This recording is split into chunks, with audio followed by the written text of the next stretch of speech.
If you feel like you're seeing a lot of Samuel L. Jackson lately, it's not your imagination. He seems to be everywhere. And the movies he's been in have grossed more money than any other actor's films in the history of Hollywood. It means I did a lot of movies that people like. And nobody likes to watch them more than he does.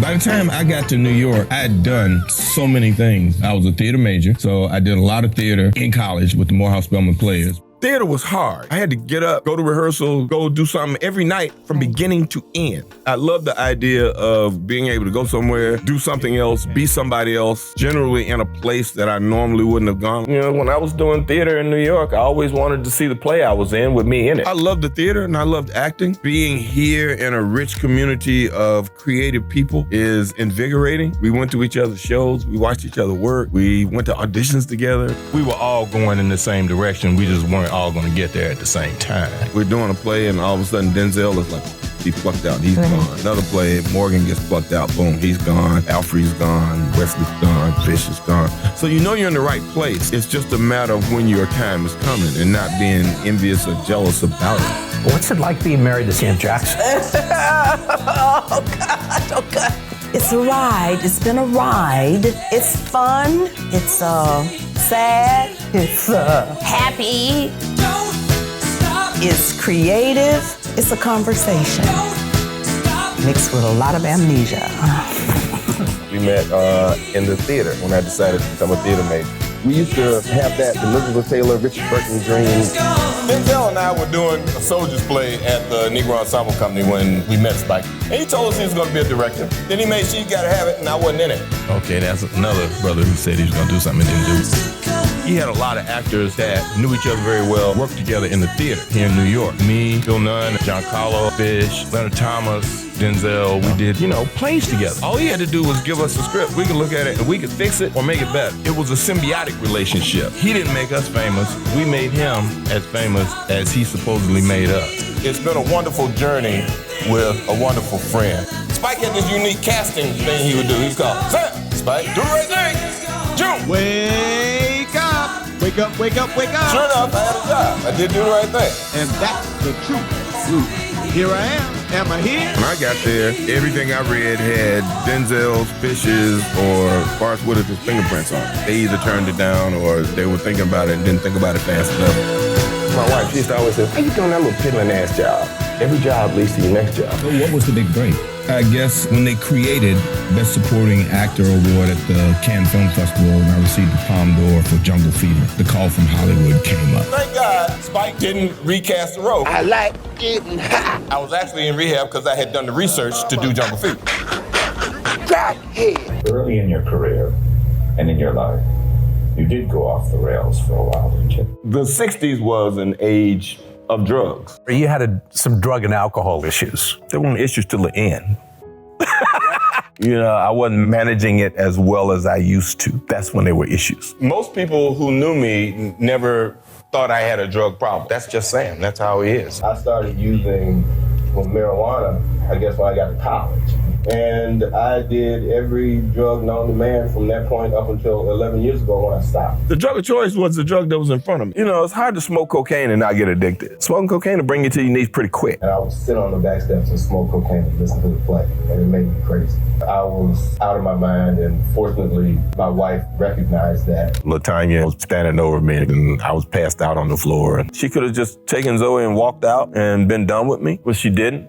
That's a greater love than I will ever know. He said you saved his life. No, I didn't. He saved his life. He and God saved his life. I have no saving, healing power.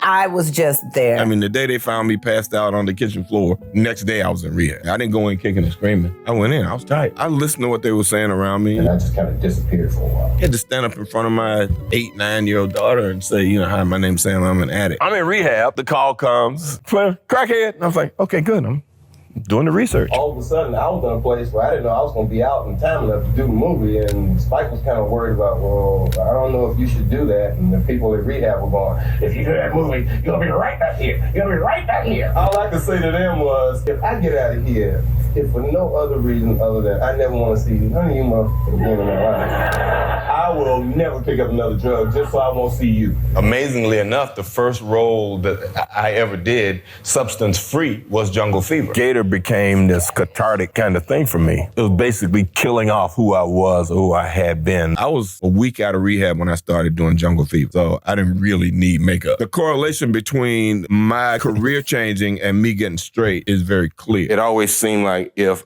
I made the bad choice and I picked up a drink, I picked up a drug, then I could go back to being nothing. Or I could stay in this particular place and be Samuel L. Jackson. The biggest worry I had getting clean was, am I still gonna be fun? I asked him what he wanted to be nominated as, and he said... Best leading actor. Quentin was very nice in giving me a role that brought out something in my personality that allowed people to all of a sudden relate Jules to me. I auditioned for Reservoir Dogs and didn't get a part. I ran into him at Sundance when they screened it for the first time, and he was like, so how'd you like the guy who got your part? Would have been a better movie with me in it. Don't worry, I'm writing something for you. Really? You remember me? I actually read it cover to cover and took a breath and laughed to myself and just flipped it over and read it again to make sure I wasn't fooling myself. This can't be this good. I read that you almost lost your role in Pulp Fiction to another actor. Lawrence Bender, who's one of the producers of Friends, is also a producer on Pulp Fiction. I get a call saying, well, you know, there's this guy who came in and we were reading him for another part, but he wanted to read Jules because there wasn't enough stuff for the other part. We let him read it, but we really like him. When I get there, nobody's there. The other guys already been in, they've gone to lunch, and then when they come back, everybody's like, hey, and they're introducing this one guy to me that I don't even know who's another producer, and he goes, oh, you don't need to introduce me to this man. I love your work, Mr. Fishburne. Now I'm like really pissed. We finally get to the diner scene, and I rock the diner scene out. Quentin's like shaking his head, and Lawrence is, I slam the door and leave. What country you from? What ain't no country I ever heard of? They speak English and what? I became like this, like, you know, cult figure. Pulp Fiction is an anomaly of sorts. I doubt if anybody will duplicate it or people will find a way to make a film that even resonates in the public's consciousness the way that that film does. I mean, this is but this is one of those things that works. You know, it's like De Niro and Scorsese. I've been on 100 movie sets, but none of them compared to Quentin Tarantino's set. Quentin's always a joy. He has a set that's full of life. His enthusiasm is passed along from the cast to the crew, to the craft services people, to the producers, to the people that are just standing around watching. He was nominated for Golden Globe for his role as Ordell Roby in Quentin Tarantino's Jackie Brown. Ordell has no redeeming social quality. In Jackie Brown, Quentin and I had a big argument about Ordell's hair. He enjoys his own writing. He laughs out loud in the middle of our takes. We have to tell him to shut up. It's easy for me to talk about Hateful Eight because when I was in the room with those 8 people or those 9 people, it was amazing. You've said you don't think there's any link between movie violence and video games and real-life gun crime. I actually grew up playing with guns. I mean, we had toy guns. Christmas was not Christmas if I didn't get a new toy gun. We shot at each other. We chased each other with these guns. We did all this stuff. None of my friends ever shot anybody. We also had real guns in my house. We still never turned those guns on each other. We understood what guns did to a human being. Sitting in a movie theater watching people shoot each other doesn't make people want to go out and shoot other people. I read books all my life. Books have violence in them. Even the Bible, there's violence in all those books. It's not just movies. It's interesting or really freeing to have a guy like Steven or to play a guy like Steven because he's unapologetically evil. So you want me to be the most despicable Negro in the history of cinema. As wonderful as Steven is in Django, that's the tame Steven. He edited out all the really bad things that I did in the movie because he said,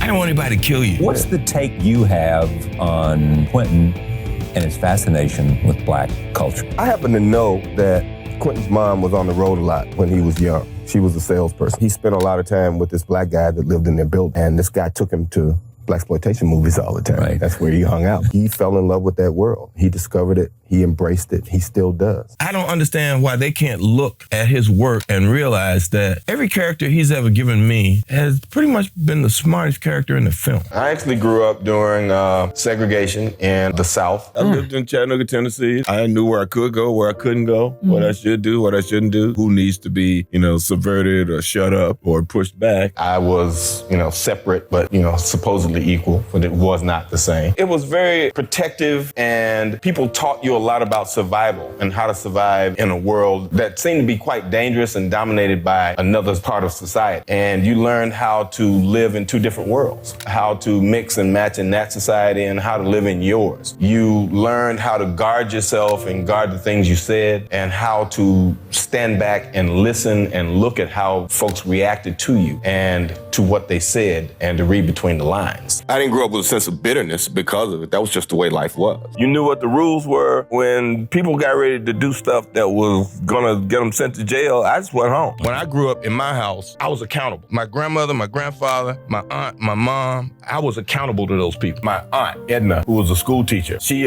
forced me to do a lot of things that I didn't want to do when I was a kid, but one of the things she made me do was read. So I was reading by the time I was like 2. I loved language. I spent a lot of my youth or childhood sitting on the porch with my grandfather at night listening to radio drama. You were taught you want to grow up and have a reputable job, teacher, lawyer, doctor, preacher. So when I said I was going to be an actor, it kind of shocked everybody. I spent all my life going to the movies every Saturday. That's what I did. I learned early on the appreciation for the, oh my God, for that, and the, oh my God, you're so cute. I'm an only child, so I'm very comfortable with myself. I like being alone. I know how to entertain myself. Once I got sober, it was easier for me to be comfortable with me. I didn't need to validate my existence with other people. An actor knows he is having a great year when he acts opposite Robert De Niro, Dustin Hoffman, and Yoda.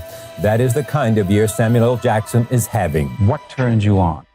Work. Everybody was kung fu fighting. Going to a rehearsal or going to work or being on a movie set is my favorite thing to do. I got one of the best jobs in the world. Why wouldn't I go to it?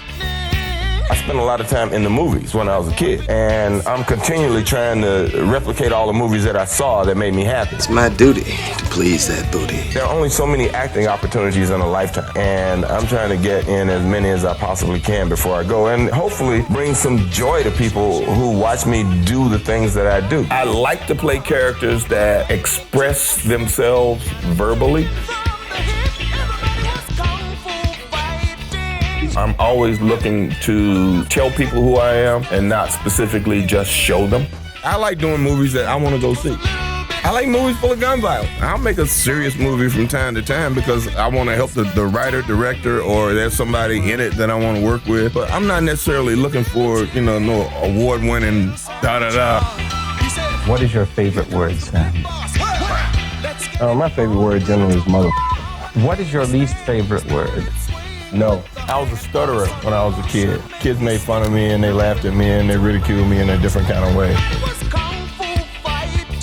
I actually started to pretend to be people who didn't stutter when I was very young so that I wouldn't stutter. That seemed to be the thing that would work for me. Some days it's like M days, and then there are sometimes it's S days. I just say motherfucking it's done. I've done 8 really, really big movies that made all that money. Star Wars, I got Jurassic Park, I got Incredibles, I got all these Marvel movies now, which continue to make that number larger and larger and larger and larger. I got nominated for an Academy Award, but like I tell people, winning or losing an Academy Award doesn't do a lot toward moving the comma on your check. What moves the comma on your check? Butts and seats. Where's my super suit? Don't ask Nick Fury to be your role model. Don't ask Mace Windu to be your role model. Don't ask Jules Winfield to be your role model. If you're talking about Samuel Jackson, I'm a professional. When people say, but you're a role model. Okay, I'm a role model. If you want me to be a role model, I'm a college graduate. I'm a father, a husband, a son. I'm a good person with all that. Yeah, I'm a movie star to you. To me, I'm just a guy with an interesting job.